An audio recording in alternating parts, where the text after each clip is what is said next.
ಓಂ ನಮೋ ಭಗವತೆ ರುದ್ರಾಯ. ನಿತ್ಯಭಕ್ತಿ ಕಾರ್ಯಕ್ರಮಕ್ಕೆ ಸುಸ್ವಾಗತವನ್ನು ಕೋರುತ್ತಾ, ಶ್ರಾವಣ ಮಾಸದಲ್ಲಿ ಸಾಕಷ್ಟು ದೈವಾನುಗ್ರಹ ಇರತಕ್ಕಂಥ ಮಾಸ.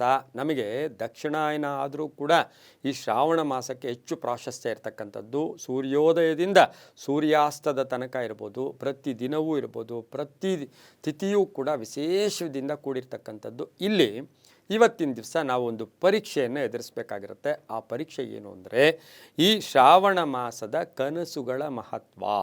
ನಮಗೆ ಕನಸುಗಳು ವರ್ಷ ಪೂರ್ತಿ ಬರುತ್ತೆ. ಕೆಲವರಿಗೆ ವಿಚಿತ್ರ ಕನಸುಗಳು, ಕೆಲವರಿಗೆ ವಿಚಿತ್ರ ಪ್ರಾಣಿಗಳು, ಕೆಲವರಿಗೆ ವಿಚಿತ್ರವಾದದ್ದು, ವಿಚಿತ್ರ ಅನುಭವಗಳು ಕೂಡ ಕನಸುಗಳ ಮುಖಾಂತರ ನಾವು ಅದನ್ನು ಕಂಡಿದ್ದೀವಿ. ಆದರೆ ಇವತ್ತಿನ ದಿನ ನೀವೆಲ್ಲರೂ ಪರೀಕ್ಷೆ ಮಾಡ್ಕೋಬೋದು, ಎಲ್ಲರೂ ನೋಡ್ಕೋಬಹುದು. ಶ್ರಾವಣ ಮಾಸದಲ್ಲಿ ಶಿವನ ಕೃಪೆ ನಿಮಗಾಗಿದೆಯಾ? ಶಿವಾನುಗ್ರಹ ನಿಮಗೆ ಬರ್ತಾ ಇದೆಯಾ? ಶಿವಾನುಗ್ರಹ ಬರುತ್ತಾ? ಹಾಗಾದರೆ ನಿಮಗೆ ಶಿವನ ಕೃಪೆ, ಶಿವಾನುಗ್ರಹ, ಶಿವ ಅಂದರೆ ಲಯಕಾರಕ, ಮೃತ್ಯುಗೆ ನಾವೇನು ಎಷ್ಟೋ ದಿವಸ ನಾವು ಬ್ರಹ್ಮನನ್ನು ಸೃಷ್ಟಿಕರ್ತ ಅಂಥೇಳಿ, ವಿಷ್ಣುವನ್ನು ಸ್ಥಿತಿಕರ್ತ ಅಂದರೆ ಶಿವನನ್ನು ಲಯಕರ್ತ ಅಂದರೆ ಮುಗಿಸ್ತಾ ಎಂಡಿಂಗ್, ಸಾಕಾಯ್ತಾ ಟೈಮು ಬಂದ್ಬಿಡು, ನೀನು ಮುಗೀತು ನಿನ್ನ ಕೆಲಸ, ನೀನು ಬಾ ಅಂತ ಹೇಳಿ ಕರೀತಕ್ಕಂಥದ್ದೇ ಶಿವನ ಒಂದು ಕರ್ತವ್ಯ. ಹಾಗಾಗಿ ಈ ಶ್ರಾವಣ ಮಾಸದಲ್ಲಿ ನಿಮಗೆ ಬರ್ತಕ್ಕಂಥ ಕನಸುಗಳಲ್ಲಿ ಈ ಮುಂದಿನ ವಿಷಯಗಳು, ಮುಂದಿನವುಗಳು ಏನಾದರೂ ನಿಮ್ಮ ಕನಸಿನಲ್ಲಿ ಕಾಣ್ಕೊಂಡ್ರೆ ನೀವು ಶಿವನ ಕೃಪೆಗೆ ಪಾತ್ರರಾಗ್ತೀರಾ. ಆಯಸ್ಸು ವೃದ್ಧಿಯಾಗತ್ತೆ, ಆರೋಗ್ಯ ಚೆನ್ನಾಗಿರುತ್ತೆ, ತುಂಬ ಒಳ್ಳೆಯದು ಕೂಡ ಆಗತ್ತೆ. ಏಕೆಂದರೆ ನಮ್ಮ ಕನಸುಗಳಲ್ಲಿ ದೇವತಾ ಮೂರ್ತಿಗಳಿರ್ಬೋದು, ಮನುಷ್ಯರಿರ್ಬೋದು, ವಿಕಾರ ಸ್ವರೂಪಗಳಿರ್ಬೋದು, ಇವೆಲ್ಲವೂ ಕೂಡ ಬರ್ತಾ ಇರುತ್ತೆ. ಆದರೆ ಪ್ರತ್ಯೇಕವಾಗಿ ಈ ಒಂದು ಶ್ರಾವಣ ಮಾಸದಲ್ಲಿ ನಾವು ಶಿವ ಮತ್ತು ಪಾರ್ವತಿಗೆ ಹೆಚ್ಚು ಪ್ರಾಶಸ್ತ್ಯ ಕೊಡ್ತೀವಿ. ಮಂಗಳ ಗೌರಿ ವ್ರತವನ್ನು ಆಚರಣೆ ಮಾಡುವುದು, ಶಿವನ ದರ್ಶನ ಮಾಡ್ಕೊಳ್ಳೋದ್ರಿಂದ ಸಾಕಷ್ಟು ಪ್ರಾಶಸ್ತ್ಯ ಈ ಮಾಸದಲ್ಲಿ ಇರುತ್ತೆ. ಇನ್ನು ಶಿವಭಕ್ತರು ಅಂತಿರ್ತಾರೆ. ಆ ಶಿವಭಕ್ತರಿಗೆ ಕೆಲವು ದೃಷ್ಟಾಂತಗಳು, ಕೆಲವು ಕನಸುಗಳು, ಕೆಲವು ಶಕುನಗಳು ಅವರಿಗೆ ಜೀವನದಲ್ಲಿ ಆಗ್ತಕ್ಕಂಥ ಆಗು ಹೋಗುಗಳ ಸೂಚಕಗಳು ಕೂಡ ಆಗಿರುತ್ತೆ. ಇತಿಹಾಸ, ಪುರಾಣ ಅಥವಾ ಶಿವಪುರಾಣ, ಧರ್ಮಗ್ರಂಥಗಳಲ್ಲಿ ಈ ಕೆಲವು ಅಂಶಗಳನ್ನು ಅವರು ಉಲ್ಲೇಖ ಮಾಡಿದ್ದಾರೆ. ಆ ಅಂಶಗಳು ಯಾವುವು ಅಂದರೆ, ಅದರಲ್ಲಿ ನೀವು ಒಬ್ಬರು ಕೂಡ ಆಗಿರ್ಬೋದು, ನಾನು ಆಗಿರ್ಬೋದು, ನೀವು ಆಗಿರ್ಬೋದು.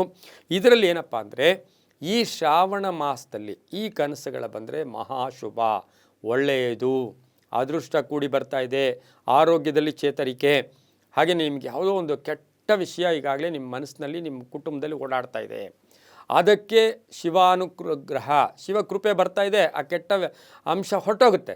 ಯಾಕೆಂದರೆ ಕತ್ತಲ ಆವರಿಸ್ಕೊಂಡು ಎಲ್ಲ ಕಡೆ ಕತ್ತಲು, ಏನೂ ಕಾಣಿಸ್ತಾ ಇಲ್ಲ.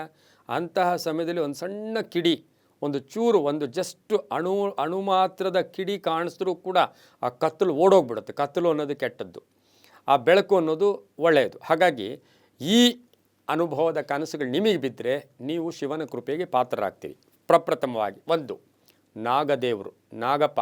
ನಮಗೆ ಎಷ್ಟೋ ಜನ ಜ್ಯೋತಿಷರು ಕೇಳ್ತಾ ಇರ್ತಾರೆ, ಸಾರ್ ನನಗೆ ಹಾವು ಕಾಣಿಸ್ತಾ ಇದೆ, ಹಂಗೆ ಕಾಣಿಸ್ತಾ ಇದೆ.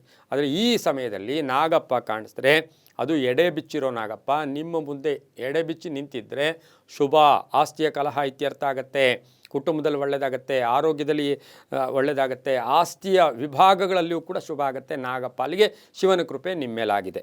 ಇನ್ನು ಹುತ್ತ ಕಾಣಿಸ್ತಕ್ಕಂಥದ್ದು, ಶಿವಾಲಯ ಕಾಣಿಸುವುದು, ಇದರಿಂದ ಏನಾಗುತ್ತೆ, ಮನೆ ಕಟ್ಕೊತೀರಾ.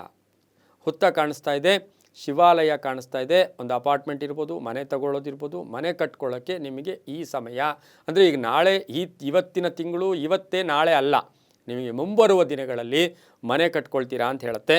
ಇನ್ನು ಬಿಲ್ವ ವೃಕ್ಷ, ರುದ್ರಾಕ್ಷಿ, ವಿಭೂತಿ ಕಾಣಿಸೋದು, ಬಿಲ್ವ ವೃಕ್ಷ ಕಾಣಿಸೋದು, ಹಾಗೆ ರುದ್ರಾಕ್ಷಿ ಕಾಣಿಸ್ಕೊಂಡ್ಬಿಟ್ರೆ ಆಸೆ ಆಕಾಂಕ್ಷೆಗಳು ಈಡೇರ್ತಾ ಇದೆ, ಮಹನೀಯರಾಗ್ತೀರಾ, ಕೀರ್ತಿ ಪ್ರತಿಷ್ಠೆಗಳಿಗೆ ಭಾಜನರಾಗ್ತೀರಾ, ಅವಕಾಶ ಬರ್ತಾ ಇದೆ, ಜೊತೆಗೆ ಅಧಿಕಾರ ಪ್ರಾಪ್ತಿ ಆಗ್ತಕ್ಕಂಥದ್ದು ಕೂಡ ಇರುತ್ತೆ. ಇನ್ನು ಶಿವನಿಗೆ ಅಭಿಷೇಕ ಮಾಡ್ತಾ ಇರ್ತಕ್ಕಂಥ ಕನಸು ಏನಾದರೂ ನೀವು ಕಂಡುಕೊಂಡ್ಬಿಟ್ರೆ ನಿಮ್ಮ ಉದ್ಯೋಗದಲ್ಲಿ ಬಡ್ತಿ, ಅರಿಯರ್ಸ್ ಬರುತ್ತೆ, ಮಹಾಸ್ಥಾನಕ್ಕೂ ಕೂಡ ನೀವು ಹೋಗ್ತಕ್ಕಂಥ ಯೋಗ ಇರುತ್ತೆ. ಲಾಸ್ಟ್ ಕಡೆಯದಾಗಿ ನಾವು ನದಿ ಸ್ನಾನ ಮಾಡೋದು, ನಾವು ನದಿ ಹತ್ರ ಹೋಗೋದು, ನಮಗೆ ನದಿ ಕಾಣಿಸ್ತಾ ಇದೆ ಅಂತ ಹೇಳಿದ್ರೆ ಶುಭ ಆಗುತ್ತೆ, ಪಾಪಗಳು ಪರಿಹಾರ ಆಗುತ್ತೆ, ನಮ್ಮ ಕರ್ಮಗಳೆಲ್ಲವೂ ಕೂಡ ತೊಲಗಿ ಹೋಗುತ್ತೆ ಅಂತ ಹೇಳ್ತಾ, ಎಲ್ಲವೂ ಕೂಡ ಅನುಭವಪೂರ್ವಕ ಹಾಗೂ ಶಿವಕೃಪೆಗೂ ಕೂಡ ಪಾತ್ರರಾಗತಕ್ಕಂಥ ವಿಶೇಷವಾದ ವಿಷಯಗಳು ಕೂಡ ಆಗಿರುತ್ತೆ ಅಂತ ಹೇಳ್ತಾ, ಸರ್ವೇ ಜನ ಸುಖಿನೋ ಭವಂತು, ಸಮಸ್ತ ಸನ್ಮಂಗಳಾನಿ ಭವಂತು.